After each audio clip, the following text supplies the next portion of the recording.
Hi, this is the Mike Gormley Show, and we have a guest today named Janet Robin, excellent guitarist. Um, and interestingly enough, we were before the commercial talking about Randy Rhoads and uh, hard rock, harder rock, and so on and so forth. Right. And we just came back into this section with a song called "Crazy Train," which was done by the String Revolution. "Crazy Train" was a Randy Rhoads song, right? Yeah, Randy and Ozzy and Bob Daisley wrote that song together. Uh-huh. And once your listeners will hear more about the String Revolution, but we are an all instrumental guitar trio. Yeah. So, approaching songs that have vocals can be Nerve-wracking. challenging. I would say challenging because you want to make sure that the soul of the song is still there, but of course you have no vocalists and no lyrics, and also you don't ever want to cover a song and make it sound exactly like you can't don't even try, and Yeah, especially with our band. And then on that version, that song, that recording, we had special guest Steve Stevens, guitar player from Billy Idol. oh, he's a great guitarist. I've heard him do like flamenco guitar and so on. It's great. That was one of the reasons we really wanted him to be on this track. We were looking for somebody to cover that iconic guitar solo in that song, which of course we kept. And we could have done the solo, but why not have a special guest, So Sure. I thought of him because I had seen him at a special event. It was like a private show, and he was playing with Ozzy, um, filling in for whoever Ozzy's guitar player couldn't make it. And Steve just nailed every song Yeah. in the Steve Stevens way. He's such a good guitar player. And then I also knew about his flamenco background because, of course, the String Revolution is mostly acoustic. So I was like, this guy, we got to get him, we got to get him on this track, How'd you get him? I literally DM'd him on Instagram. I swear to God, man. I just fucking, sorry, can I cuss? Um, No, it's radio, but we'll take care of that. oh, it's radio. Okay. I DM'd him on Instagram. I was like, you know what? I'm just gonna do it. And I sent him the track, and I told him, hey, I also was a former student of Randy Rhoads. This is a tribute for him because he's being inducted into the Rock and Roll Hall of Fame. This was Yeah. like 2 years ago. And I was going to the ceremony, not going to be on it. We just went to it, and his family was going to be there. And I just really I wanted to release something, you know, for him. And Steve, he got back to me like the next day. I couldn't believe it. He's like, this sounds great. I want to be a part of it. Well, it does sound great. A tribute to Randy Rhoads I mean, I can see him saying yes right away, whether he had never met you or not, because he'd also can go ahead and check out your music, right? I mean, Yeah, he did. And I actually did send him the track, and the track sounded pretty stellar. I got to say, it was just missing that great guitar solo, which, I mean, he did all the important themes in that solo, but of course he did it in his way on, acoustic guitar, and he's just ripping, man. It's just awesome. huh, very So, cool. Very yeah. cool. Well, let's go back for a second because we were talking about your first, let's say, major band, which was Precious Metal, Yeah, and you were signed to Mercury Records. we were. Did you know I used to be an executive at Mercury Records? I think you told me that a long time ago, but I don't know if I wasn't the time Russ Reagan signed us. Were you there when Russ Oh was? no, I mean I knew him, but no, I had long gone by the time I left there in 1978 or something like that. Okay, okay. Yeah, came out here Love uh, it. to LA. But I saw that. It still interests me when I see that name because there's interesting stories from those years I spent with that label. Of course, and there were a lot of great bands on Mercury, and it was such an iconic label. And but it's funny, you and our paths are always crossing. It's always like I always say, like if you stick around long enough, you know, you end up You can pretty meet much everybody.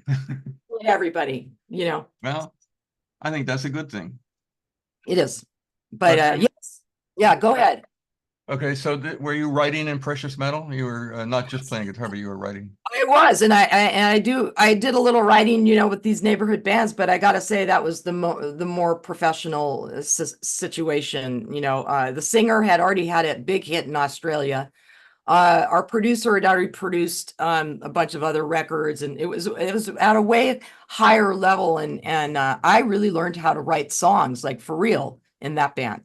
Uh-huh. And And eventually you were writing songs with people from Heart and yes, yeah, and Cheap Trick and so on.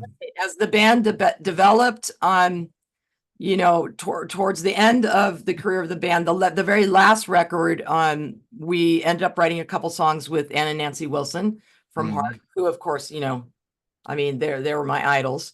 Well, I think Cheap Trick, we had Tom Peterson play bass. I don't think we wrote, well, we might have tried writing. I don't know what happened with that, but yeah, we wrote with a lot of different people. And, the idea at that point was just to do some collabs to really help break the band. We were on a new label at that point. It was a subsidiary of Capitol. It was called Chameleon. Yeah, yeah. But that became a pretty important label. It did. And again, a lot of other iconic bands were on that label. And I mean, we probably don't have time for this, but there is a whole Donald Trump story involved in that. Well, you can tell, keep it short. I know the story you're talking about. It's about a video, Yes. and you wanted him in. This is how many years ago? Oh, no. We got him. We shot the video in New York. We did a cover of Mr. Big Stuff. It was an old Motown song. Which is a great song, actually. And we did kind of like this rockin' version of it. Yeah. He was friends with the guy who owned Chameleon, and or rather, the guy who owned Chameleon was friends with Donald Trump, and they thought it would be a great idea to get Donald to agree to play Mr. Big Stuff, and he did. And the money that the label offered him, he's like, "I'll just donate that to charity," And it was great. We went to New York. They flew us out there. We filmed. It was really me and the singer that we did the scenes with him. The rest was filmed in a studio. And, we edited it all together. And in Donald Trump fashion, the week before it was going to get released, he asked for more money. Like a lot more money. A lot of money. Yeah, like 200 grand or something. And, we're not really sure what happened. There's a lot of various stories, but there were some business dealings, I think, that were going on behind the scenes between the owner of Chameleon and Donald. And I think we got in the middle of it. And also, I think he was like ego-wise not pleased with us mocking him as Mr. Big Stuff, even though when we did it, he had he had a good attitude about it. But I do have to say, it was a little inappropriate, said a few inappropriate things to me in my ear.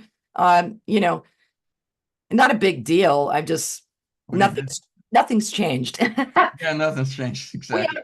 We had to end up reshooting the video with a double, and just all of our promo and everything, it all got changed, and it really hurt the band a lot. It hurt the promotion. Because it would have, not that he was what he is now, but it still would have been an interesting video. It would have been great. Headbangers Ball, which was big at the time on MTV, was like all in. Like they were going to like promote the shit out of it, and promote the out of it. And they were really excited, and it was gonna. I feel like it was really going to break the band. But anyway, such is life.